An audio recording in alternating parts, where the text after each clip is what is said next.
I'm Rebecca Mitchell, 32, and last month my life changed forever when I got promoted to marketing director, requiring a move from Chicago to San Francisco. My company offered a generous $650,000 relocation bonus to ease the transition. While packing our belongings, excitement buzzing through me about our fresh start, my phone rang. It was Diana, my mother-in-law, whose relationship with me had always been strained. What she said next made my blood run cold. Before I continue this story, drop a comment telling me where you're watching from. Hit subscribe if you've dealt with difficult in-laws. Trust me, you'll want to see how this ends. Marketing has been my passion since college. After graduating with honors from Northwestern University, I landed an entry-level position at Horizon Global, a Fortune 500 company headquartered in Chicago. For 10 years, I poured my heart and soul into that company, working late nights, leading successful campaigns, and slowly climbing the corporate ladder. My dedication didn't go unnoticed. My husband Thomas, Tom to friends and family, always supported my career ambitions. We met at a coffee shop near the Horizon office building 7 years ago. He was finishing his architectural degree, sketching building designs while I was preparing a presentation. We struck up a conversation about Chicago's iconic skyline, and the rest was history. 2 years later, we married in a beautiful ceremony by Lake Michigan. Tom eventually joined Anderson and Partners, a well-respected architectural firm, where he quickly made a name for himself designing sustainable commercial spaces. Our life together was comfortable. We owned a charming brownstone in Lincoln Park, enjoyed weekend trips to Michigan's wine country, and had built a solid group of friends. Though we both worked hard, we always made time for each other. Friday night was sacred. Dinner at our favorite local restaurant followed by walks along the lakeshore, discussing our weeks and dreams for the future. Then came the day that would change everything. My boss called me into her office on a Tuesday afternoon. "Rebecca, I'll get right to the point. The marketing director position in our San Francisco office is opening up, and your name is at the top of the list. It's a significant step up, larger team, bigger budget, and, honestly, the perfect showcase for your talents. The board has already approved the offer." I sat stunned as she pushed a folder across her desk. Inside was a formal offer letter outlining my new responsibilities, a 40% salary increase, and the relocation package. $650,000 to cover all moving expenses, temporary housing, and assistance selling our Chicago home. The amount was staggering. Was all I could manage. Take a few days to discuss it with Tom. But Rebecca, this is the opportunity of a lifetime. That evening, I presented the offer to Tom over a bottle of wine at our dining table. His face lit up with each detail I shared. "San Francisco? Becca, this is incredible. I've always wanted to work with some of the innovative firms out there. Anderson has a sister office in Oakland I could potentially transfer to." His enthusiasm was palpable as he examined the offer letter. "And this relocation package is beyond generous. We could actually buy something decent there with this kind of assistance." The San Francisco housing market was notoriously expensive, making the relocation money essential. The company understood this, which explained the substantial amount. The funds would be deposited into a special relocation account from which we could draw to pay for approved expenses, selling our Chicago home, moving costs, temporary housing, and, most importantly, a down payment on a San Francisco property. We spent the weekend researching neighborhoods, schools, and the lifestyle change ahead. By Monday, my decision was made. I signed the offer letter, setting our new life in motion.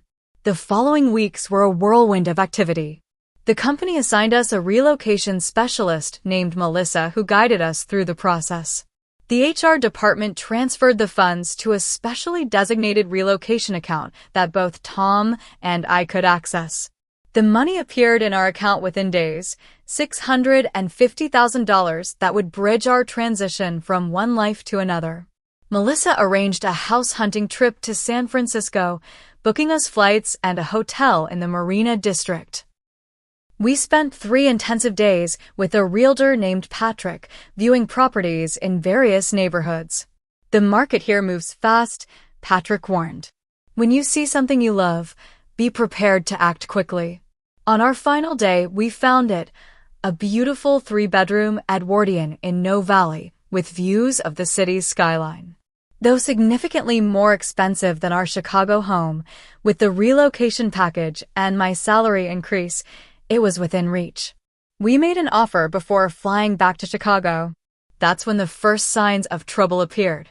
When we shared our exciting news with Tom's parents over Sunday dinner at their suburban home, Diana's reaction was unexpectedly cold. "San Francisco? That's on the other side of the country. Why would you want to move so far away from family?" she asked, her fork paused midway to her mouth. "Mom, it's not even halfway across the country," Tom corrected gently. "And it's an amazing opportunity for Becca." "I suppose your career comes first," she said, looking directly at me. "Even before family." Tom's father Martin intervened. "Diana, be reasonable. This is wonderful news. Congratulations, Rebecca. We're proud of you." Diana remained silent for the rest of the meal, but her disapproval hung heavy in the air.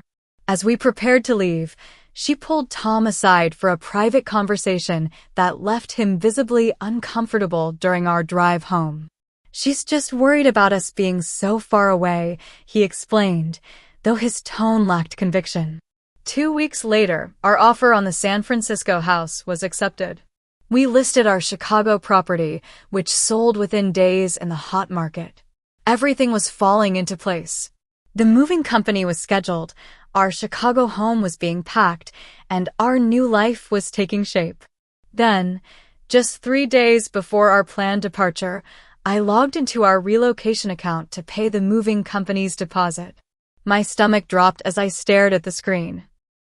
The balance, which should have shown well over $600,000, displayed just $1,278.43.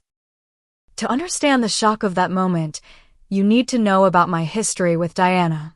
From the day Tom introduced me as his girlfriend, Diana made it clear that no woman would ever be good enough for her son, especially not me.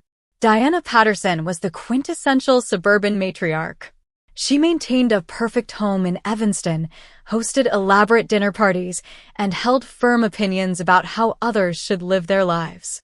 Her husband Martin, a successful cardiologist, generally deferred to her in most family matters, finding it easier to maintain peace than challenge her. The Patterson family included Tom and his younger sister Stephanie. While Tom had inherited his father's quiet intelligence and work ethic, Stephanie mirrored her mother's flair for drama and entitled attitude. At 30, Stephanie still lived at home, working part-time at a boutique and relying on her parents for financial support. Diana saw nothing wrong with this arrangement, often praising Stephanie for staying close to family. My first dinner at the Patterson home remained vivid in my memory. Diana had prepared an elaborate meal, during which she peppered me with questions about my family background. My parents were divorced, my father remarried, and living in Florida, my mother a high school teacher in Indiana. With each answer, Diana's smile grew tighter.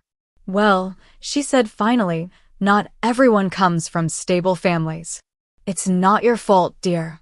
Throughout our relationship, Diana found subtle ways to undermine me.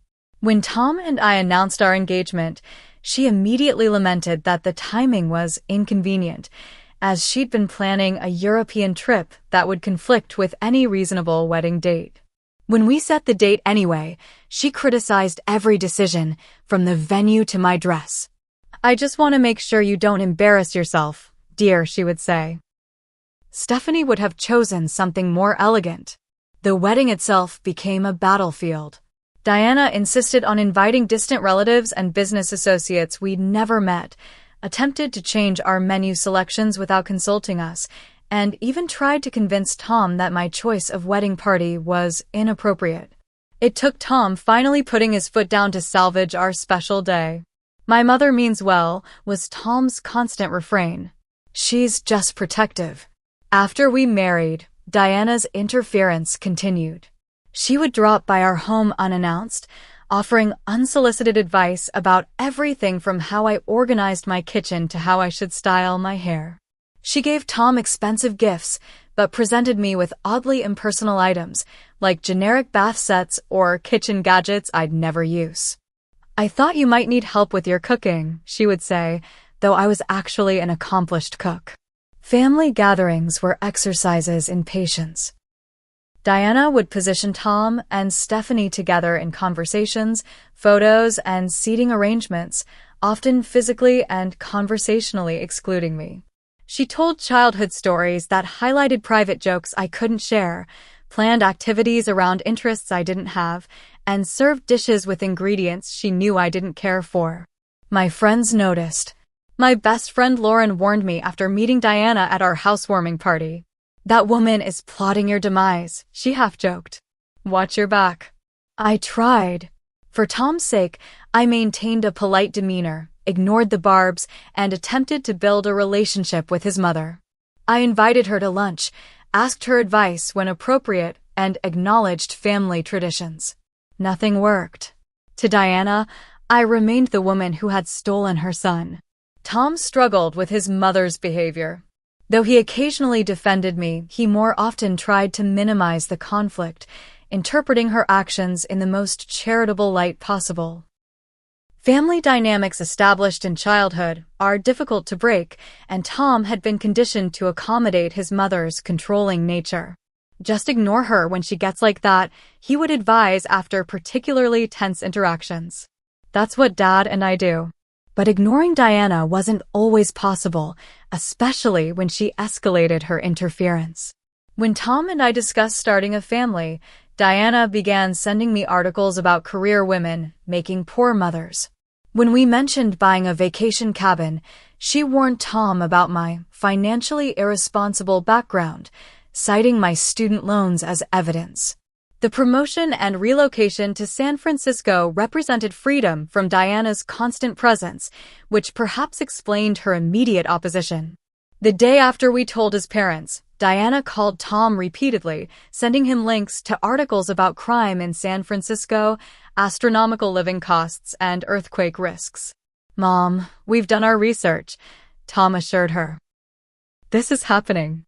Diana switched tactics, suggesting that Tom could find a better position in Chicago, that moving would damage his career, that I was selfishly prioritizing my ambitions over his. When these arguments failed to gain traction, she became emotional. "I just don't understand why you want to abandon your family," she told Tom tearfully over the phone. "After everything we've done for you." As our move approached, Diana's behavior became increasingly erratic. She insisted on helping us pack, then criticized my organization system. She suggested we store valuable items at her house for safekeeping rather than transport them. She questioned the competence of our chosen moving company and the wisdom of our housing choice. Most disturbing was the discovery I made while preparing our home office for packing. I found Tom's spare key to our house missing from its drawer. When questioned, Tom admitted sheepishly that he had given it to his mother in case of emergencies. "She's had it for years," he confessed. I didn't think it was a big deal. The idea of Diana having unfettered access to our home sent chills down my spine, but with the move imminent, I focused on the future. Soon, there would be an entire continent between us and Diana's interference. Or so I thought.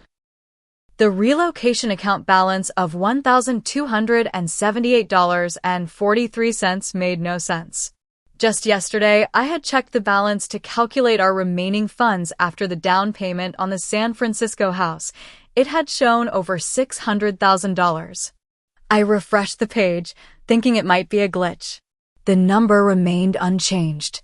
Heart racing, I called the bank's customer service line. "Mrs. Mitchell, I can confirm that a wire transfer was processed yesterday in the amount of $648,721.57, the representative explained after verifying my identity. The funds were transferred to an account at Pacific Western Bank. I didn't authorize any transfer, I said, my voice shaking. Can you reverse it? I'm afraid once a wire transfer is completed, we can't unilaterally reverse it. You would need to file a fraud claim, which I can help you initiate right now. While completing the fraud claim, I called Tom, who was at his office finishing his final week of work. Tom, all our relocation money is gone, I explained, trying to keep my voice steady. Someone transferred it out yesterday. We need to call the company immediately. What? That's impossible. Are you sure? Yes, I'm on the phone with the bank right now. Can you call Melissa at HR and let her know what's happening? I'll contact the police. Tom agreed, sounding stunned. I was hanging up with the bank when my phone rang again. Diana's name flashed on the screen. Something made me answer and record the call. Hello, Diana, I said cautiously. Rebecca, she replied, her voice dripping with unusual satisfaction. I wanted to call and thank you personally. Thank me for what? She laughed, a sound both triumphant and cruel. For your generosity, of course. I used your $650,000 relocation bonus to buy my daughter a beach house. You don't deserve it. The world seemed to stop. I'm sorry, what did you say? You heard me. Stephanie has always wanted a beach house in Michigan. Now she has one, thanks to you and Tom. Consider it compensation for you taking my son away to California. Her voice was smug, confident. Despite the rage and panic threatening to overwhelm me, I maintained my composure. Thanks for letting me know, I said evenly. My calm response clearly wasn't what Diana expected. There was a pause before she sputtered, That's it? You're not going to say anything else. No, Diana. That's all I needed to hear. Goodbye. I ended the call and immediately saved the recording. My hands shook as I called the police to report the theft. The officer who took my report advised me to contact the company's legal department immediately, as this involved corporate funds. Tom arrived home an hour later, his face ashen. Melissa is contacting legal and the CFO. They're taking this extremely seriously. What happened? How could someone access our account? I played him the recording of Diana's call. Tom's face transformed as he listened. Disbelief, then shock, followed by a devastation so profound it was painful to witness. When the recording ended, he sat heavily on our half-packed sofa. This can't be real, he whispered. My mother wouldn't. She couldn't. She did, Tom. She admitted it, laughed about it. She stole our relocation money to buy Stephanie a beach house. Tom shook his head, denial warring with the evidence he'd just heard. There must be some misunderstanding. Let me call her. He put his phone on speaker as Diana answered. Mom, what have you done? Tommy, what's wrong? You sound upset. Her voice was innocent, concerned. Rebecca says you took our relocation money. Tell me that's not true. What? That's ridiculous. Rebecca is making things up again. You know how dramatic she can be. I stepped forward. Diana, I recorded our earlier conversation. You admitted taking the money to buy Stephanie a beach house. There was a long silence before Diana's voice returned, now cold and defensive. You had no right to record me. And besides, that money should have stayed in the family, not spent on some ridiculous move across the country. Tom's face crumpled. So it's true? You actually stole from us. I didn't steal anything, Diana snapped. I was protecting your inheritance. That woman has been taking you away from your family for years. This move is just the final step in her plan. That woman is my wife, Tom said, his voice rising. And that money was for our future. How could you do this to us? I did it for you, Thomas. One day you'll thank me when that marriage falls apart and you still have family to come home to. Tom ended the call, his hands shaking. The look he gave me contained such pain that I instinctively moved to embrace him. He clung to me like a drowning man. I'm so sorry, he whispered against my hair. I never thought she would go this far. Never. That evening was a blur of phone calls. To the company, to the police, to our realtor in San Francisco who needed to know our down payment might be delayed. The moving company was still scheduled to arrive the next day, but now we had no idea where we would be going or how we would pay for anything. In the midst of this chaos, Tom's phone lit up with a text from Stephanie. OMG, thank you guys so much for the beach house. Mom just told me. Can't wait to show you when you visit. Love you both. Tom stared at the message, then slowly typed, Stephanie, that house was purchased with stolen money. Mom took it from our relocation fund without permission.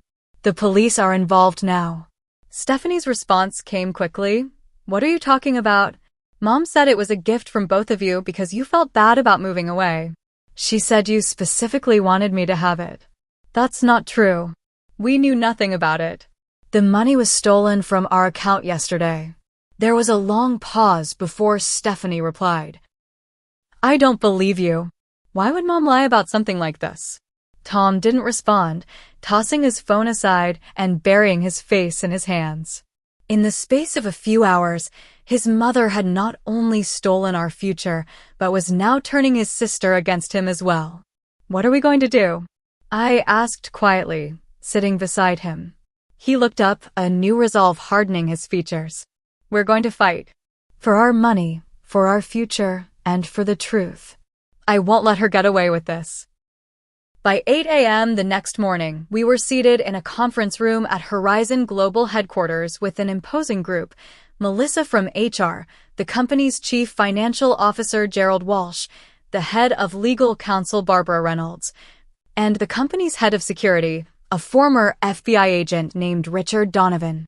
We take this situation extremely seriously, Rebecca, Gerald began. Not only because of the substantial sum involved, but because this constitutes both theft and fraud against the company. Barbara nodded. I've reviewed the recording you provided. It's a clear admission of guilt and will be crucial evidence. The funds were company assets allocated for a specific purpose, which makes this a particularly serious matter. We've already frozen what remains in the relocation account, Richard added. And we're preparing to work with law enforcement on recovering the stolen funds. Melissa looked at us sympathetically. In the meantime, we need to address your immediate situation.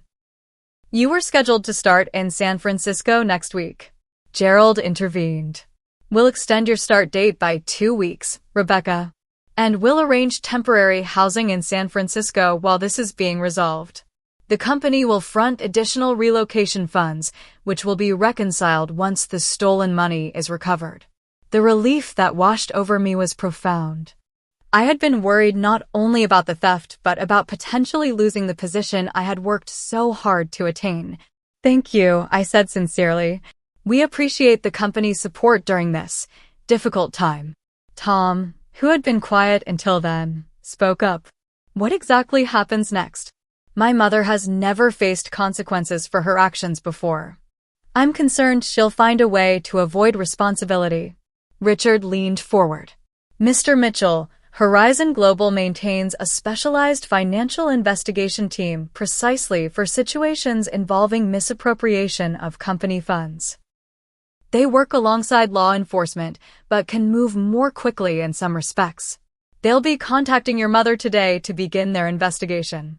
She'll deny everything, Tom said. She already tried to claim Rebecca was lying. That's why the recording is so valuable, Barbara explained. And wire transfers leave a clear trail. If she used the money to purchase property, as she claimed, that creates additional documentation we can access through legal channels. We left the meeting with a plan in place. The company would handle the legal and investigative aspects while providing us with emergency funds to proceed with our move. The police had been notified and were coordinating with the company's team. Our immediate future was secure, even if the situation remained deeply painful. As we drove home, Tom's phone rang through the car speakers. Diana's name appeared on the display. Should I answer it? He asked, his knuckles white on the steering wheel. It's your decision, I replied softly. He took a deep breath and accepted the call. Yes, Mom. Thomas, what is going on? 2 police officers just came to the house asking questions about money transfers. They mentioned fraud. I told them there must be some mistake. It's not a mistake, Mom. You took our relocation money. You admitted it to Rebecca yesterday. That was a private conversation. She had no right to record me or share that with anyone. I'm your mother, Thomas. Are you really going to let your wife turn you against me like this? Tom's voice remained steady, though I could see the emotional toll this was taking. You stole $650,000 from us, Mom. Money that was meant for our future. You betrayed my trust in the worst possible way. Don't be so dramatic. I was trying to protect you from making a terrible mistake. California? Really, Thomas? Everything you need is right here. Your family, your roots. My wife is my family now, Mom. And you've put our lives in chaos. Diana's voice turned cold. So that's how it is? You choose her over your own mother and sister? After everything I've done for you. This isn't about choosing sides. This is about you committing a crime against us. A crime? It's a family matter. Keep the police out of this. It's too late for that. The company is involved now too. The money you took belonged to Horizon Global, not just to us. There was a long silence before Diana spoke again, her voice now trembling slightly. What exactly is going to happen? I don't know, Tom answered honestly, but you need to return the money immediately. All of it. I can't. The house has already been purchased. The money is gone. The call ended shortly after with nothing resolved. As we pulled into our driveway, another call came through, this time from Stephanie. What have you done? She demanded without preamble. Mom is absolutely distraught. Stephanie, Tom began patiently. Mom stole $650,000 from us. Money that was meant for our relocation to San Francisco. She said it was a gift. That you wanted me to have the beach house. Did that make sense to you? That we would give you a beach house instead of using the money to relocate for Rebecca's promotion. Stephanie hesitated. Well, I thought maybe you felt guilty about moving so far away. And you didn't think to call and thank us directly? To confirm this extremely generous gift. Mom said, she said you were busy with moving preparations and that she was handling it for you. Stephanie's voice had lost some of its certainty. She lied, Steph. She stole the money and lied to you about where it came from. I don't believe you, Stephanie replied, but her conviction sounded shaken. Later that evening, the doorbell rang. Two professionally dressed individuals stood on our porch, a man and a woman. Mr. and Mrs. Mitchell? I'm Alicia Ramirez, and this is my colleague Marcus Wong. We're from Horizon Global's financial investigation team. May we come in? Over the next 2 hours, they took detailed statements, reviewed the recorded conversation, and explained the process they would be following. We've already traced the wire transfer through several accounts, Marcus explained. The money was moved from your relocation account to a temporary account, then split into 3 separate transfers before being consolidated again for the property purchase. That sounds complicated, I observed. Alicia nodded. It suggests premeditation and an attempt to obscure the trail. Not the actions of someone making an impulsive mistake. Will you be able to recover the money? Tom asked. The funds used to purchase real estate are easier to recover than if they had been spent on consumables or transferred overseas, Alicia explained. We'll be working with law enforcement to freeze the asset while the investigation proceeds. As they prepared to leave, Marcus turned to us. We'll be visiting your mother-in-law tomorrow morning to formally interview her. Based on the evidence we've gathered, this will likely lead to criminal charges unless she agrees to immediate restitution. She claims the money can't be returned because the house has been purchased, Tom said. Marcus and Alicia exchanged glances. The property can be liquidated or ownership transferred, Alicia explained. There are options, but they all start with your mother-in-law acknowledging what she's done. After they left, Tom and I sat in silence for a long moment. Our home was half-packed, our lives in limbo, and the family Tom had grown up with was imploding. I never thought it would come to this, Tom finally said.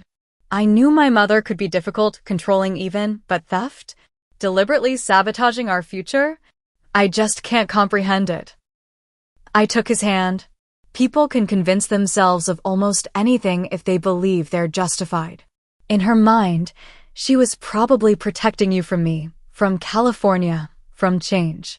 That doesn't excuse what she did. No, I agreed. It doesn't. Tom's phone buzzed with a text from his father.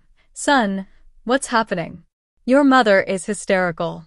Something about the beach house and the police. Tom showed me the message. He probably has no idea what she's done. You should call him, I suggested. He deserves to know the truth. Tom nodded and stepped onto the back porch to make the call. Through the window, I could see his animated gestures, the slump of his shoulders, the moment he pressed his hand to his forehead in obvious distress.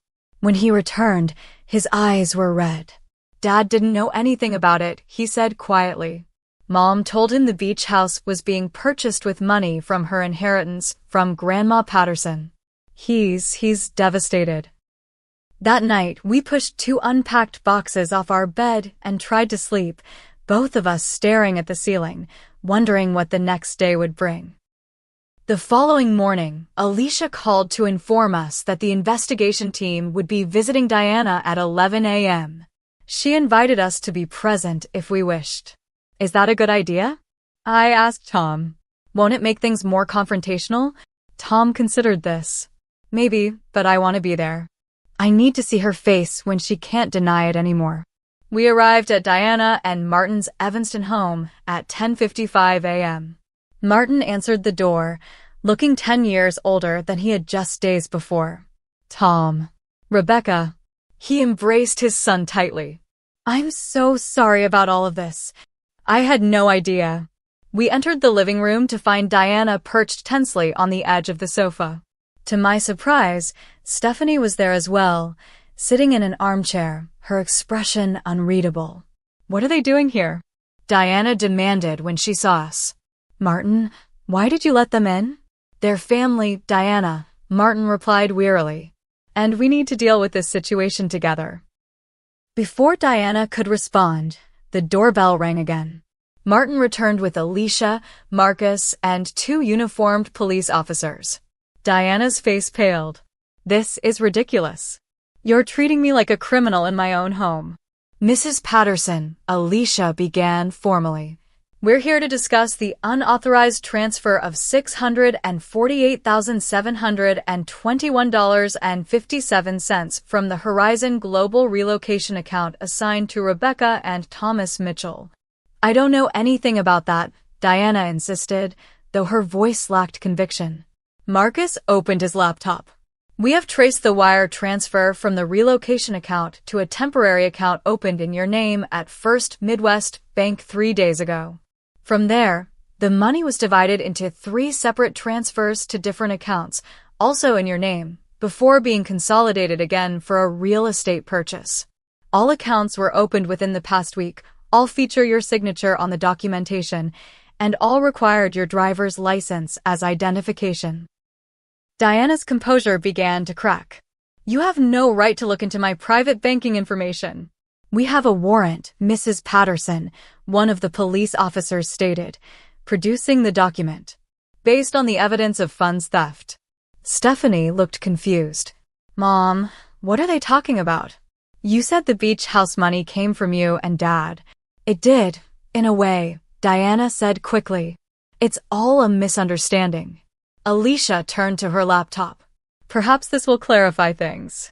She played the recording of Diana's call to me, her voice filling the room.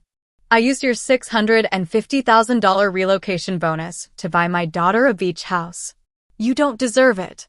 Stephanie's eyes widened. Mom? Is that true? Did you steal Tom and Rebecca's money? I was protecting our family. Diana exclaimed. They were abandoning us for California. That money should have stayed in the family. It was meant for their relocation, Martin said quietly. For their future. A future away from us. Diana's voice rose. She's been taking him away piece by piece for years, and this was the final step. I couldn't let that happen. The room fell silent as Diana's justification hung in the air. Even she seemed to realize how it sounded. Marcus cleared his throat. Mrs. Patterson, The evidence clearly establishes that you accessed the Mitchell's relocation account without authorization and transferred company funds for personal use. This constitutes both theft and wire fraud. How did you even get access to our account? Tom asked, his voice strained. Diana looked away. I may have used Rebecca's laptop when I was helping you pack. The pieces clicked into place. Diana had helped us pack the home office 2 weeks ago, insisting she would organize all the papers while I packed the kitchen. She must have accessed my computer while I was busy elsewhere. You went through my computer? I asked, horrified. I was trying to protect my son. Diana repeated. Stephanie stood suddenly. The beach house isn't a gift at all, is it? It's stolen property. Her voice trembled. Do you know how humiliating this is? You told me it was a gift from Tom and Rebecca. I've been texting them thank you messages, planning a housewarming party. Stephanie, you don't understand. I understand perfectly, Stephanie interrupted. You stole from Tom and lied to me. You've made me an accomplice in your theft. Diana's facade finally crumbled. I was trying to keep our family together. She's taking him to California. Don't you see what she's done? She's turned him against us. Mom, I chose to go to California, Tom said firmly. This was our decision, not just Rebecca's. And nothing justified what you did. Alicia intervened. Mrs. Patterson, we need to discuss how you intend to make restitution. The company is prepared to pursue criminal charges, but if the funds are returned immediately, there may be room for negotiation. I told you, I can't return the money. It's gone. The beach house is purchased. Then the beach house will need to be sold or ownership transferred to the company until other arrangements can be made, Marcus stated. No. Diana looked wildly around the room. Martin, do something. Martin shook his head slowly. There's nothing to do, Diana, except make this right. You took their money. It needs to be returned. Stephanie stood up. The beach house should go to Tom and Rebecca. It was purchased with their money. Stephanie, how can you take their side? Diana looked betrayed. I'm not taking sides, Mom. I'm acknowledging reality. Stephanie turned to Tom. I had no idea where the money really came from. I swear. Tom nodded. I believe you, Steph. Diana, seeing her family united against her, finally broke down. Fine. Take the beach house. Take everything. I was only trying to protect my family, but none of you can see that. One of the police officers stepped forward. Mrs. Patterson, we need you to come to the station to make a formal statement. Diana looked stunned. You're arresting me? Not at this time, but we do require a statement. As Diana was escorted out, she turned back to Tom. After everything I've done for you, this is how you repay me? By choosing her over your own mother. Tom met her gaze steadily. You made the choice, Mom, when you decided to steal from us. I'm just dealing with the consequences. After Diana left with the officers, Martin collapsed onto the sofa, his head in his hands. I had no idea she would do something like this. No idea. Stephanie sat beside her father, placing a hand on his shoulder. None of us did, Dad. Alicia and Marcus explained that the property would be temporarily frozen while the legal details were worked out. We'll be in touch soon with next steps, Alicia assured us. As we prepared to leave, Stephanie pulled me aside.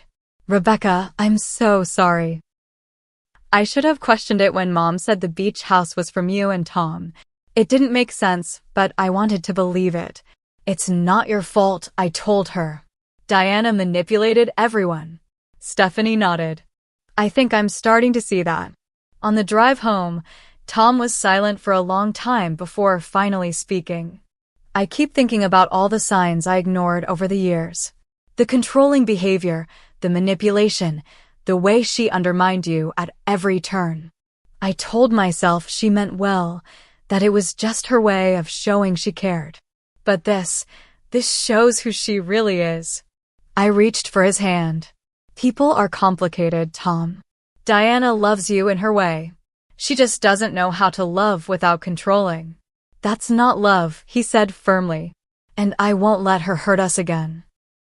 The days following Diana's confrontation were a blur of legal meetings and logistical challenges. The company's legal team filed formal charges against Diana for theft and wire fraud, while simultaneously working to recover the stolen funds. Diana hired a prominent defense attorney who immediately began negotiating with the prosecutors. The evidence against her was overwhelming: the bank transfers with her signature, the recorded confession, her access to my computer, and even security footage from the banks where she'd opened the accounts. Meanwhile, we proceeded with our move to San Francisco thanks to emergency funds provided by Horizon Global. The company had secured temporary housing for us in a corporate apartment while the situation was resolved. My start date was pushed back by 2 weeks, giving us time to settle and deal with the ongoing legal issues. Tom transferred to the Oakland office of his architectural firm, which welcomed him warmly. On the surface, we were proceeding with our plans, but the emotional toll was evident. Tom had trouble sleeping, often waking in the middle of the night to pace our temporary apartment. I would find him staring out at the San Francisco skyline, lost in thought. "I keep thinking about what would have happened if you hadn't recorded that call," he confessed one night. "She would have denied everything, made you look paranoid or vindictive. I might have even believed her." I wrapped my arms around him from behind. "But you didn't. You stood with me." "I'll always stand with you," he promised. No matter what. Back in Chicago, the family was in turmoil. Martin called Tom almost daily, sounding increasingly tired and stressed. "Your mother is facing serious charges," he explained during one call. "The prosecutor is talking about possible jail time. Her attorney is pushing for a plea deal, but she's still in denial about the seriousness of what she did." "What about the beach house?" Tom asked. "Stephanie has signed papers to transfer ownership to you and Rebecca. She wants no part of it, says she could never enjoy it knowing where the money came from." This surprised both of us. Stephanie had always followed Diana's lead, rarely showing such independence. "And how is Stephanie handling all this?" I asked when Tom put the call on speaker. Martin sighed. "She's moved out, got an apartment with a friend from work. Says she needs space from her mother. It's been difficult. Diana feels everyone has abandoned her. She abandoned us first, Dad, when she chose to steal our future," Tom pointed out. "I know, son. I know." We learned that extended family members were taking sides in the conflict. Diana's sisters rallied to her defense, claiming we were overreacting to a family misunderstanding. Martin's brother, on the other hand, was firmly in our corner, having witnessed Diana's controlling behavior for years. The company arranged for us to see a counselor, recognizing the trauma of both the theft and the family betrayal. Dr. Lena Fisher specialized in family estrangement and betrayal trauma. "What you're experiencing is a profound breach of trust," she explained during our first session. "Tom, you're grieving the mother you thought you had, while simultaneously trying to process her betrayal. Rebecca, you're dealing with the vindication of your concerns about Diana after years of having them dismissed. These are complex emotional responses that will take time to work through." The sessions helped, providing a safe space to process our feelings and develop strategies for moving forward. Tom particularly struggled with guilt, wondering if he could have prevented the situation by setting firmer boundaries with his mother earlier. "You can't take responsibility for her actions," Dr. Fisher reminded him. Diana made her choices. 3 weeks after the confrontation, Diana's case moved toward resolution. Her attorney negotiated a plea deal. She would plead guilty to theft, make full restitution, serve 2 years of probation, and complete 500 hours of community service. In exchange, the more serious wire fraud charges would be dropped, allowing her to avoid jail time. The judge was not lenient during the plea hearing, which we attended via video conference. "Mrs. Patterson, the court recognizes your lack of prior criminal record and your agreement to make restitution," the judge stated firmly. "However, I want to be clear that your actions constituted a serious breach of trust against your own family. This was not a momentary lapse in judgment, but a calculated series of actions intended to deprive your son and daughter-in-law of their future. The court views this betrayal of family ties as particularly troubling. Diana stood with downcast eyes as the judge continued. In addition to the terms of the plea agreement, this court orders you to undergo psychological evaluation and comply with any recommended treatment. You are also prohibited from contacting the victims except through your attorney until such time as they indicate a willingness to resume communication. The beach house was officially transferred to our names, though neither of us felt any joy in the acquisition. We listed it for sale immediately, intending to use the proceeds to repay the company and finally complete our intended relocation plans. Stephanie reached out to us independently after the hearing. "I've been doing a lot of thinking," she told us over a video call. "About Mom, about how she's influenced my life and relationships. I never realized how much I was living in her shadow, accepting her view of everything. Including you, Rebecca." "What do you mean?" I asked. "Mom always painted you as this career-obsessed woman who didn't really care about family, who was taking Tom away. And I believed her without ever really getting to know you myself." She looked genuinely remorseful. "I'm sorry for that. It's not entirely your fault," I offered. "Diana is persuasive." "She's manipulative," Stephanie corrected, surprising me with her candor. "And I'm just starting to understand how much she's manipulated all of us." Tom maintained limited contact with his mother, speaking to her only through her attorney initially. Diana sent a formal letter of apology as part of her plea agreement, but it rang hollow, focusing more on her intentions than the harm she had caused. "I only wanted to protect our family unit," she wrote. "I hope someday you'll understand that my actions, while perhaps misguided, came from a mother's love." Tom showed me the letter, then crumpled it and threw it away. "That's not an apology. That's justification." Martin, meanwhile, seemed to be reassessing his own role in enabling Diana's behavior over the years. He visited us in San Francisco 2 months after our move, staying in a nearby hotel. Over dinner at our new home, purchased with the proceeds from selling both our Chicago property and the beach house, he appeared more relaxed than I had ever seen him. "I enabled her," he admitted after a glass of wine. "All these years, I looked the other way, made excuses, kept the peace at any cost. I should have set boundaries long ago. Maybe then it wouldn't have come to this." "You can't blame yourself, Dad," Tom said. "I don't entirely.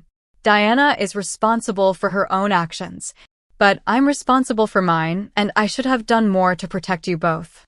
He looked directly at me. "Especially you, Rebecca. I saw how she treated you, and I said nothing."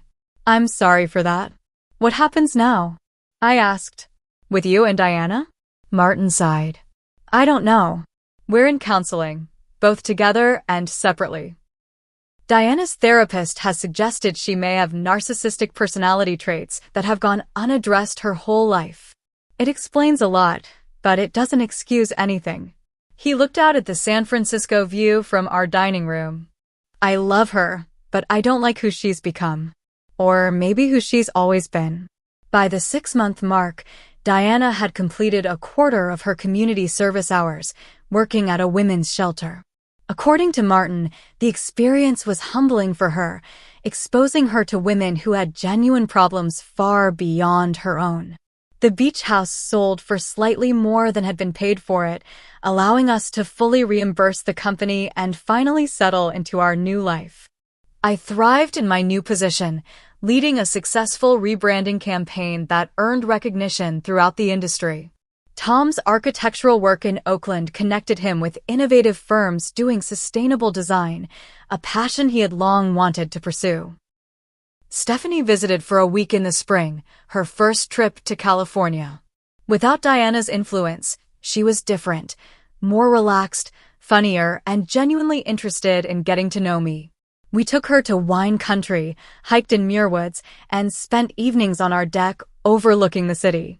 By the time she left, something new had formed between us, not quite friendship yet, but the potential for it. I actually like her, I told Tom after dropping her at the airport. Who knew? He smiled. I always thought you two might get along if Mom wasn't in the middle. Diana remained the unresolved question in our lives. Her therapist had suggested a mediated family session, but Tom wasn't ready. Maybe someday, he told me. But not yet. The wound is still too fresh. I understood. Some betrayals cut too deep for quick forgiveness. Trust, once shattered, could take years to rebuild, if it ever fully did. 6 months turned into a year, and gradually our new life in San Francisco eclipsed the trauma that had preceded it. The beautiful Edwardian in No Valley truly became our home, filled with new furniture, new memories, and none of the shadows from our past. My role as marketing director exceeded all expectations.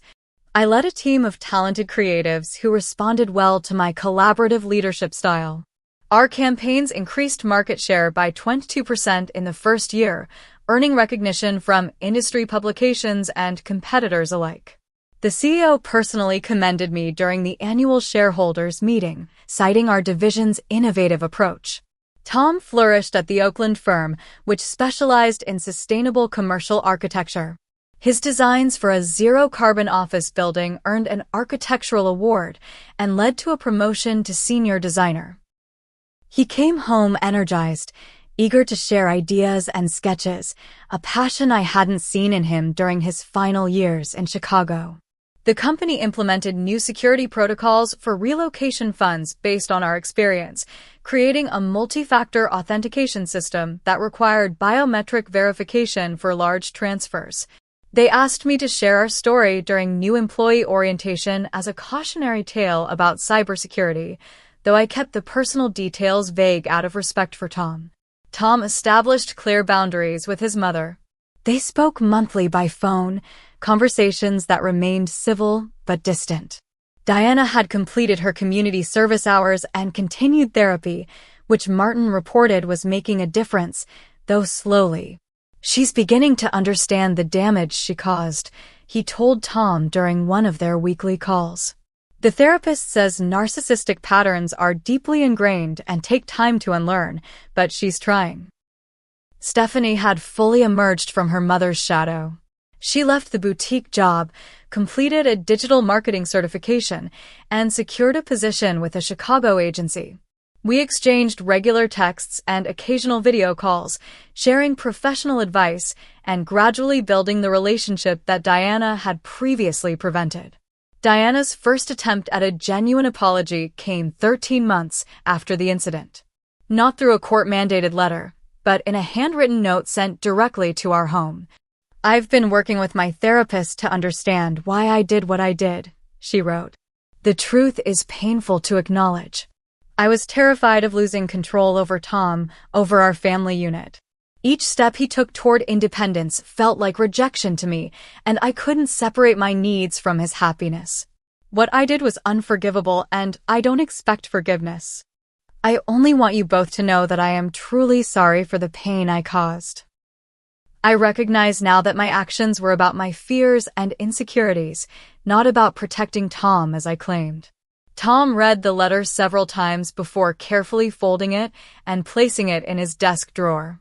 "It's a start," he said simply. That spring, Martin suggested a small family gathering at a neutral location, a restaurant in Napa Valley, halfway between San Francisco and the airport where he and Diana would fly in for a weekend. Tom was hesitant, but ultimately agreed. "We don't have to forgive her," I reminded him. "We're just having dinner." The meeting was awkward but civil. Diana looked older, the stress of the past year evident in new lines around her eyes and mouth.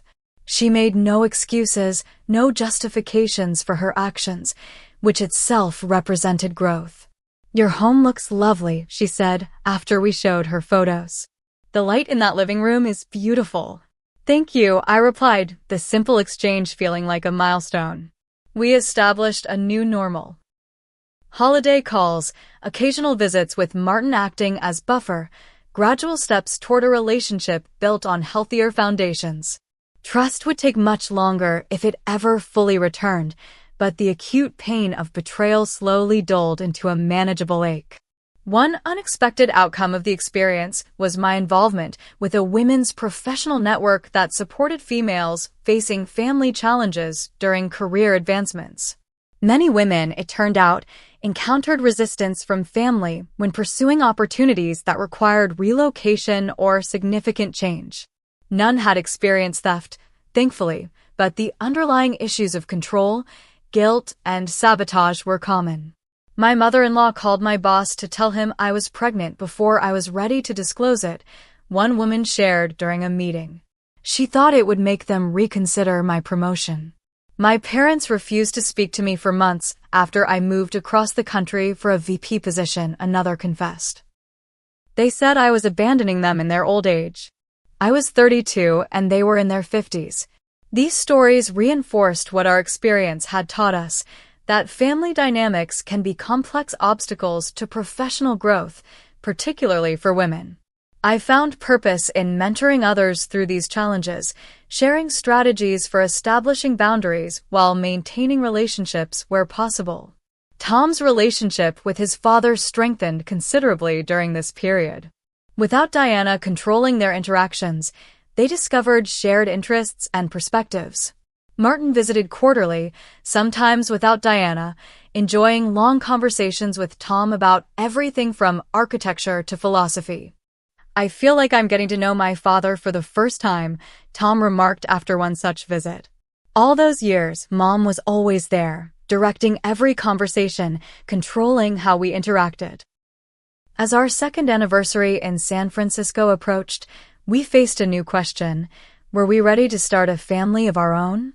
The trauma of Diana's betrayal had put those discussions on hold, but now, with our careers established and our lives settled, the possibility reemerged. What if I turn into my mother? Tom asked one night as we discussed the idea. What if those controlling tendencies are in my DNA? You're nothing like her, I assured him. You've never tried to control me or anyone else. Besides, the fact that you're even asking the question shows you're self-aware in a way Diana never was. We decided to try, committing to conscious parenting that would break any unhealthy patterns from our families of origin. We would create our own traditions, our own boundaries, our own definition of family. The final piece of healing came unexpectedly during a visit from Stephanie. Sitting on our deck, watching the sunset over the city, she turned to us with sudden emotion. I need to apologize properly, she said. Not just for believing Mom about the beach house, but for years of following her lead in how I treated you, Rebecca. I was jealous of you, of the life you and Tom built, of your career success. Mom encouraged that jealousy, fed it, used it to keep me on her side. I'm ashamed of who I was then. The sincerity in her voice brought tears to my eyes. Thank you for saying that, Stephanie. It means a lot. I've realized something important this past year, she continued. Mom's need for control wasn't protection, it was about possession. She treated us like extensions of herself, not as independent people with our own needs and dreams. She looked out at the darkening sky. I don't want to live that way anymore.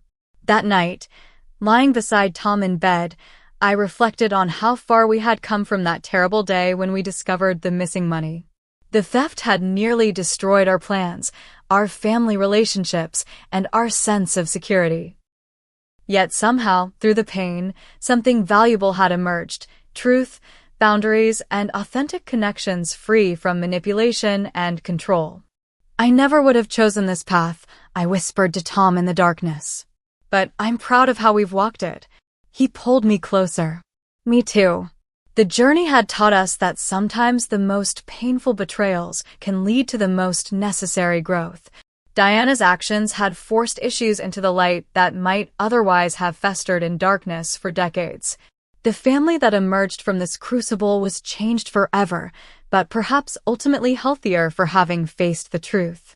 Looking back, I realized that the moment I responded to Diana's shocking confession with calm acceptance, thanks for letting me know, I had already begun reclaiming my power. Not through anger or immediate confrontation, but through the quiet strength of someone who knows their worth cannot be diminished by another's actions. That worth, That inner strength is something no one can steal, not even with $650,000. What would you do if a family member betrayed your trust in such a profound way? Would you try to rebuild the relationship, or would you establish permanent boundaries? Share your thoughts in the comments below. If this story resonated with you, please hit the like button and subscribe to hear more stories about navigating complex family dynamics. Thank you for listening, and remember that sometimes the most painful experiences lead to the most meaningful growth.